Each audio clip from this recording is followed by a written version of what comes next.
Starting with the name of Allah Almighty, who is the master of the day of judgment, and a bundle of the Rudu Islam on beloved Prophet Muhammad sallallahu alaihi wasallam. Dear students, I am Abid Hussain Butta and you are watching my YouTube and Facebook channel Talimat Tarbiyat 72. And in this video I am going to solve B part of question number 1 of exercise 2D for new syllabus mathematics, D2 for A-level, O-level students, and exercise 1D for new secondary mathematics book 2 for abstract students class 8. और इस book का second portion है, उसका question number 1 और उसका B part हमने solve करना है। ग्राफिकल मेथड से हमने लीनियर इक्वेशंस को सॉल्व करना है। स्टूडेंट्स, ग्राफिकल मेथड से जब हमने लीनियर इक्वेशन को सॉल्व करना हो तो हम इक्वेशन नंबर 1 में से जो स्टैंडर्ड फॉर्म होती है लीनियर इक्वेशन की y = mx + c, उसमें कन्वर्ट करके x की वैल्यू हम सपोज करते जाएंगे और y उस पर डिपेंड करती है तो y की वैल्यू आती जाएगी और उससे ऑर्डर्ड पेयर बनेंगे और उनको हम ग्राफ के ऊपर प्लॉट करके यहाँ पर ये दोनों लाइंस के चूँकि ये लीनियर इक्वेशन है तो इनके जो ग्राफ बनेंगे वो स्ट्रेट लाइंस होंगी। जहाँ पर ये दोनों स्ट्रेट लाइंस एक दूसरे को इंटरसेक्ट करेंगे उस पॉइंट के जो कोऑर्डिनेट होंगे, फर्स्ट कोऑर्डिनेट x की वैल्यू होगी और सेकंड कोऑर्डिनेट जो है वो y की वैल्यू होगी। तो स्टूडेंट्स हम इसको सॉल्व करते हैं। तो इस इक्वेशन को मैं नेम दूंगा इक्वेशन नंबर 1 और इस इक्वेशन को नेम दिया जाएगा इक्वेशन नंबर 2 को। और ये बात ध्यान में रखनी है कि ये जो इक्वेशन नंबर 1 और 2 है ये कन्वीनियंटली आपने रोमन में इसकी इक्वेशन नंबर 1 और 2 लिख लेना है। अगर आप इसको लिखेंगे न्यूमरल्स में तो स्टूडेंट्स उसको सर्कल करना पड़ेगा और फिर उसमें कन्फ्यूजन क्रिएट हो सकती है। तो इसलिए आपने इनको या तो ए बी इंग्लिश में अल्फ़ाबेट में दे लें या रोमन में आप इनको नेम दे लेंगे। ये इक्वेशन नंबर 1 है और ये इक्वेशन नंबर 2 है। तो स्टूडेंट्स मैं इक्वेशन नंबर 1 को पहले सॉल्व करूंगा तो मैं इधर लिखूंगा फ्रॉम इक्वेशन नंबर 1। तो स्टूडेंट्स ये y इधर माइनस है, जब हम राइट साइड पर लेकर जाएंगे तो ये प्लस होगा और 3 माइनस है, इसको लेफ्ट साइड पर लेकर आऊंगा तो ये भी प्लस होगा। तो ये आएगी हमारे पास x + 3 = y या y = x + 3। स्टूडेंट्स ये इक्वेशन बनी है। अब हम इसके नीचे बनाएंगे टेबल और उस टेबल में आपने 3 रोज बनानी है और मिनिमम 4 कॉलम्स आपने बनाने हैं। मैं बताता हूँ, एक्सप्लेन करता हूँ कि ये हमने 3 रोज क्यों बनाई। फर्स्ट जो कॉलम होगा उसमें आपने फर्स्ट में x और y और नीचे आपने लिखने students x y ordered pair और मिनिमम स्टूडेंट्स ये आपने 3 कॉलम्स बनाने हैं ताकि हमारा जो लीनियर इक्वेशन है उसके 3 पॉइंट्स होंगे तो स्टूडेंट्स उसके में गलती के चांस बहुत कम होंगे। अब x की वैल्यू स्टूडेंट्स हम खुद अज्यूम करेंगे। आप x की जगह अपनी मर्जी से कोई सी भी वैल्यू लिख सकते हैं, लेकिन इस बात को ज़हन में रखना है कि जो आपने x की वैल्यू लेनी है और जो उससे y की वैल्यू आएगी तो वो आपके ग्राफ के ऊपर प्लॉट हो और स्ट्रेट लाइन बन जाए। आप इतनी बड़ी वैल्यू ले लेंगे जो आपके ग्राफ पर प्लॉट ही ना हो सके तो वो फिजिबल नहीं होगा।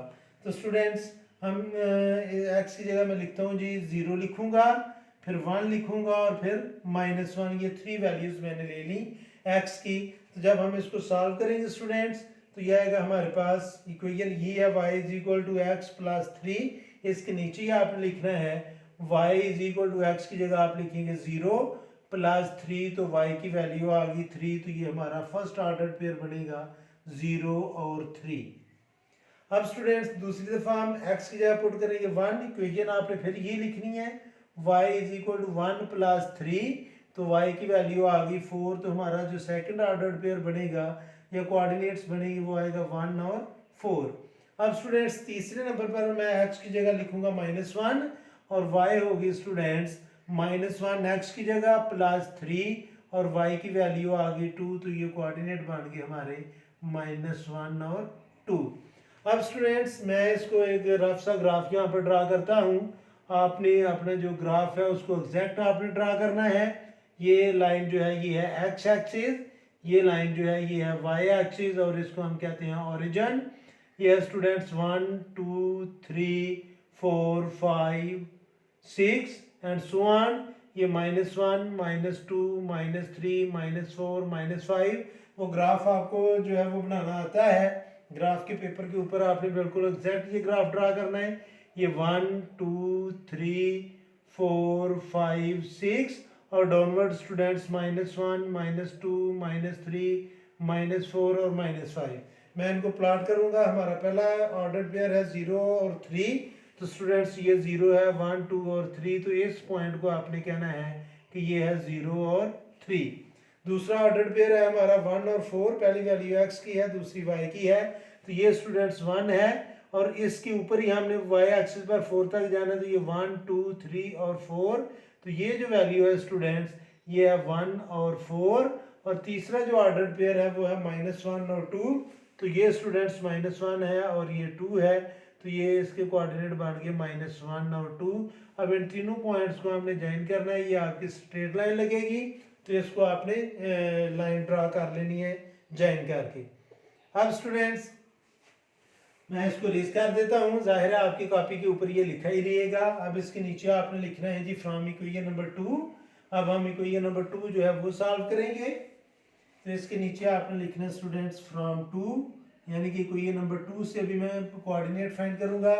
ये 2y स्टूडेंट्स इधर प्लस है माइनस है, राइट साइड पर जाकर ये प्लस होगा, और 1 इधर माइनस है तो इधर आकर प्लस होगा, तो ये हमारे पास इक्वेशन बनेगी x plus 1 is equal to 2y, और 2 मल्टीप्लाई कर रहा है इधर आकर डिवाइड करेगा, x plus 1 over 2 is equal to y, या y is equal to x plus 1 over 2। उसी तरह का बच्चों आपने एक टेबल बनाना है, इसमें 2 रोज भी आप बना सकते हैं और 3 भी बना सकते हैं। अगर 2 रोज बनाएंगे स्टूडेंट्स तो उसमें फिर हम ऑर्डर्ड पेयर नहीं लिखेंगे, लेकिन वो x और y की वैल्यू हम डायरेक्ट पुट कर लेंगे। लेकिन अगर आप 3 रोज बनाएंगे तो वो जो ऑर्डर्ड पेयर बनेगा वो भी हमें आसानी से इधर से मिल जाएगा। तो ये फर्स्ट कॉलम बनेगा, ये सेकंड कॉलम बनेगा, और ये स्टूडेंट्स थर्ड कॉलम बनेगा। तो अब x की जगह आपने बड़े टैक्टफुली वो वैल्यू पुट करनी है कि आपके y की वैल्यू जो है वो भी होल नंबर में आए। सपोज स्टूडेंट्स अगर मैं x की वैल्यू 0 पुट करता हूं तो y की वैल्यू 1 ओवर 2 आएगी, जो उसको प्लॉट तो हम कर लेंगे लेकिन थोड़ा वो यानी कि प्रॉब्लम होगी समझने में, तो इसलिए बेहतर ये है कि आप वो वैल्यू लें x की कि जिसको हम सिंप्लीफाई करें तो y की वैल्यू भी होल नंबर में आए। तो मैं स्टूडेंट्स x की वैल्यू लेता हूँ 1, तो जब 1 में 1 प्लस करेंगे तो 2 आएगा, 2 को 2 से डिवाइड करेंगे तो 1 ही आ जाएगा, और फिर हम लेंगे -1। जब मैं -1 वैल्यू लूंगा तो बच्चों -1 और +1 0, 0 को 2 से डिवाइड करेंगे तो 0 आ जाएगा, और तीसरी दफ़ा मैं x की जगह लिखूंगा 3 वैल्यू, 3 + 1 4, और ये सारे होल नंबर में आ जाएंगे। लेकिन अब हम इसको सॉल्व करेंगे तो ये आएगा students y is equal to x की जगह मैं लिखूंगा 1 + 1 ओवर 2, तो ये आ जाएगा 2 ओवर 2, तो y की वैल्यू आ गई 1, तो हमारा फर्स्ट ऑर्डर पेयर बन गया 1 और 1। दूसरी दफा मैंने x की जगह -1 पुट करनी है वैल्यू, तो ये आएगा y is equal to -1 + 1 over 2, तो ये आएगा स्टूडेंट्स 0 ओवर 2 मीन 0, तो सेकंड ऑर्डर पेयर हमारा बन गया -1 और 0। और थर्ड x की जगह मैं लिखूंगा 3, तो ये आएगा y is equal to 3 + 1 over 2, तो ये आएगा 4 ओवर 2, तो y की वैल्यू हमारे पास आ गई 2, तो ये बन जाएगा स्टूडेंट्स 3 और 2 ऑर्डर्ड पेयर बन जाएंगे। अब मैं इन तीनों ऑर्डर्ड पेयर को उसी पे हिसाब पेपर पर प्लॉट करूंगा। तो फर्स्ट हमारे कोऑर्डिनेट है 1 और 1, तो स्टूडेंट्स ये 1 है और ये 1 है, तो ये आ गया 1 और 1 फर्स्ट ऑर्डर्ड पेयर। सेकंड है -1 और 0, तो ये स्टूडेंट्स -1 और 0, यानी कि सेकंड है -1 और 0, तो ये -1 है, और सॉरी x एक्सिस पर -1 स्टूडेंट्स वो ये -1 है, और ये 0 है, तो ये ऑर्डर्ड पेयर हमारा बन गया -1 और 0। इसको मैंने थोड़ा नीट करके लिख लेता हूँ, -1 और 0, ये हमारा पॉइंट है। और थर्ड है स्टूडेंट्स 3 और 2, x एक्सिस पर हम 3 काउंट करेंगे 1, और ये आएगा स्टूडेंट्स 2, तो ये आ गया हमारा 3 और 2, और ये एक पॉइंट हमारा ये है, एक ये है और एक ये है। इन तीनों पॉइंट्स को जब हम ज्वाइन करेंगे स्टूडेंट्स तो यहाँ पर आकर ये कहीं पर, यानी कि ये लाइन हमारी इधर आकर कहीं पर इसको इंटरसेक्ट करेगी। ये सीधी लाइन आपने ड्रा करनी है, ये ऑलरेडी हमारी एक लाइन है। अब स्टूडेंट्स आपने ये देखना है कि ये जो इंटरसेक्टिंग पॉइंट है ये y एक्सिस पर किधर जाएगा, किधर टच करेगा, और x एक्सिस पर किधर टच करेगा। तो अगर आप नोट करें तो 1 2 3 4 ये -5 पर टच कर रहा है, और y एक्सिस पर ये -2 पर टच कर रहा है। तो ये जो पॉइंट है जहाँ पर ये दोनों लाइन इंटरसेक्ट कर रही हैं, जब आप ग्राफ के ऊपर प्लॉट करेंगे तो ये एग्जैक्ट स्टूडेंट्स इस पॉइंट के कोऑर्डिनेट होंगे -5 और -2।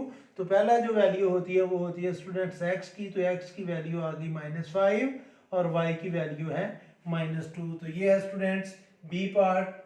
क्वेश्चन नंबर 1 का एक्सरसाइज 2D और 1D का इस वीडियो में इतना ही काफ़ी है।